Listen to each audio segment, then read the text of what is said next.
amores, agora nós vamos dar início à revisão de ciências. A tia vai explicar todas as perguntinhas, todos os trabalhinhos.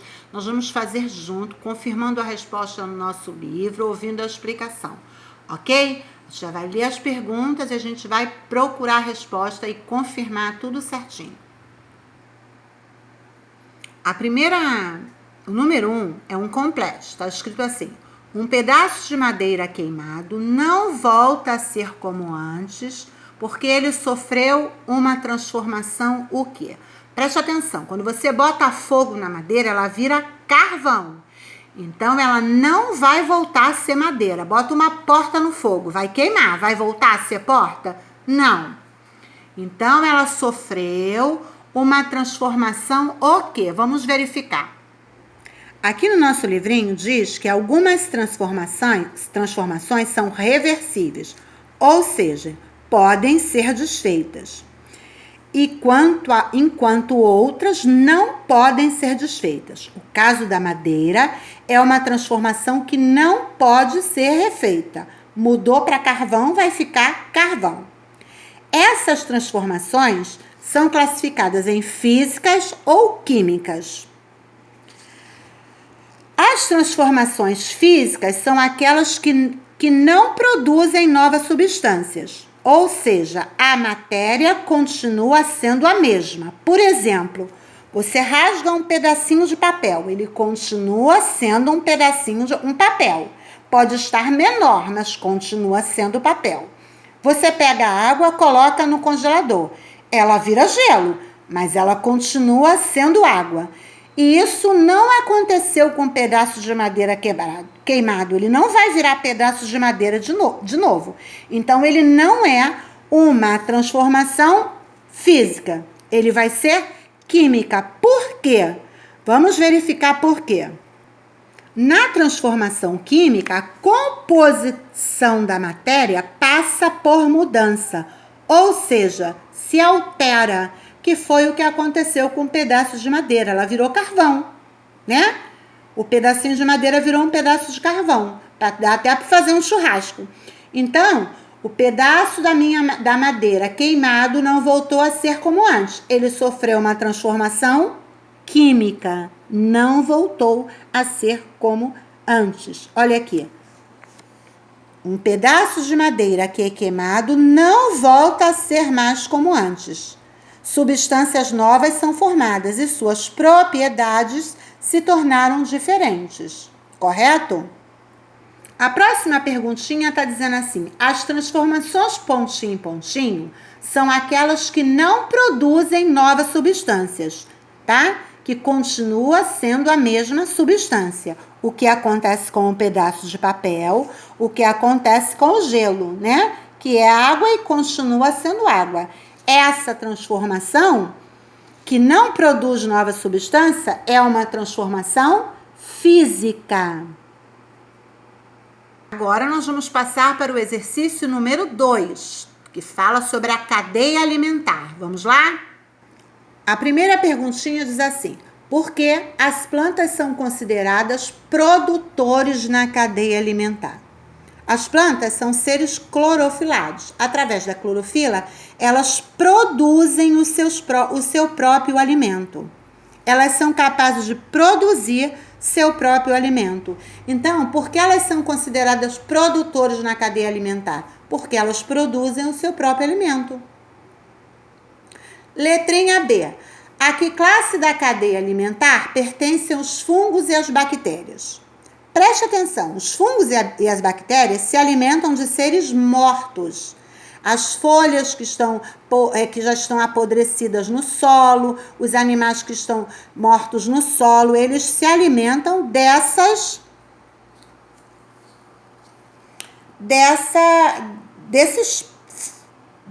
bichinhos que morreram, desses alimentos que estão jogados, desses seres mortos, né? Então, ó, são as bactérias e os fungos que se alimentam de seres mortos. Então, eles são chamados decompositores. Fazem parte do grupo dos decompositores. A letrinha C está escrito assim: por que você é considerado um animal onívoro? você, criança, eu, adulto, nós somos animais onívoros. Por que será? Onívoro é quem se alimenta de carne e de vegetais, né? Aqui, ó. Se alimentam tanto de carne como de vegetal. Então, nós somos onívoros por quê? Você é onívoro por quê? Porque você se alimenta de carne e de vegetais.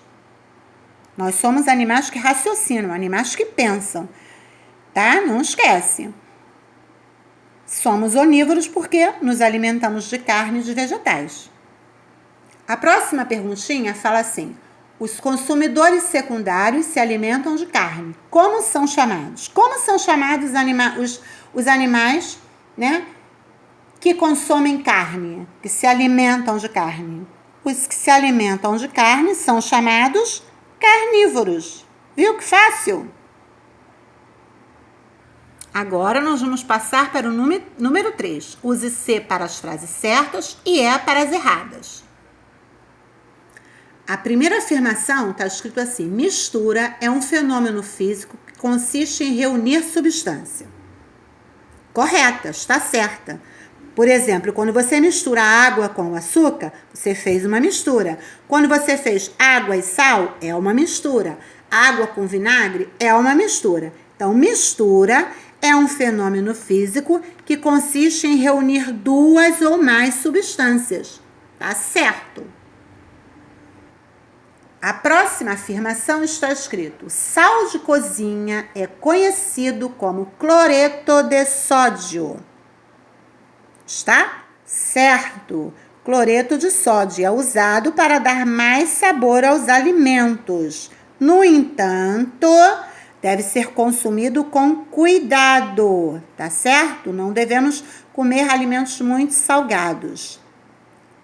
Alimentos salgados podem causar problemas de hipertensão, que é a pressão alta, e de circulação do sangue. Então, vamos tomar cuidado, tá certo? A próxima afirmação diz assim: a água do mar é uma mistura heterogênea. Vamos ver o que é uma mistura heterogênea. Aquelas que apresentam mais de uma fase percebida quando olhamos. Olha aqui no copinho, tá dando para ver a água e o óleo, não tá? A mistura tá dando para perceber os elementos que estão aqui dentro. Quando você chega lá na praia, você percebe o sal na água? Se você olhar, dá para ver o sal? Você sabe que a água é salgada, mas você não dá para ver o sal. Então, está errado. A água do mar não é uma mistura heterogênea. É uma mistura homogênea. Por quê? Porque apresenta um único aspecto. Quando olhamos, não podemos perceber a presença das substâncias. Elas estão misturadas de uma forma que não dá para a gente perceber, correto? Então, está errada. Aqui está escrito: a água do mar é uma mistura homogênea. E no trabalhinho está escrito heterogênea. A próxima afirmação está escrito assim: as misturas que apresentam um único aspecto, onde a gente não consegue distinguir o que tem lá dentro, são chamadas homogêneas. Vamos conferir? As misturas que apresentam um único aspecto, quando não podemos perceber a presença de duas ou mais substâncias, são homogêneas. Então, está correto. Próxima afirmação. A água é considerada um solvente natural porque ela se dissolve com outras substâncias. É isso? Quando você coloca o sal dentro da água, a água se dissolve? Não, está errada. A água é considerada um solvente natural porque ela tem capacidade de dissolver outras substâncias. Você coloca o sal fica lá e você não consegue mais ver, ele se dissolve. Você coloca açúcar na água, o açúcar some, se dissolve dentro da água. Então, está errada, porque tem uma palavrinha ali, ó, que está dizendo que ela se dissolve, e não é. Ela dissolve as substâncias, correto? Próxima afirmação. A água e o açúcar é uma mistura heterogênea, porque apresentam um único aspecto. Vamos ver? O que são misturas heterogêneas? Aquelas que apresentam mais de uma fase, que a gente percebe quando a gente olha, como é o caso do copinho. Eu estou vendo a água e estou vendo óleo. Isso acontece quando eu misturo a água e o açúcar? Vamos perceber se acontece? Olha aí, ó, o copinho de água. Eu vou colocar o açúcar, ó. Coloquei o açúcar. Vamos mexer, vamos mexer. Tá lá. A água e o açúcar é uma mistura heterogênica, porque apresenta um único aspecto. Olha bem, heterogênea, ela apresenta um único aspecto, tá certinho? Olha lá, tá lá, um único aspecto. Mas no nosso livrinho diz: as misturas que apresentam um único aspecto são chamadas o quê? Homogêneas. E lá te escreveu o quê? Homogêneas? Não, a tia escreveu heterogêneas. Então está errada.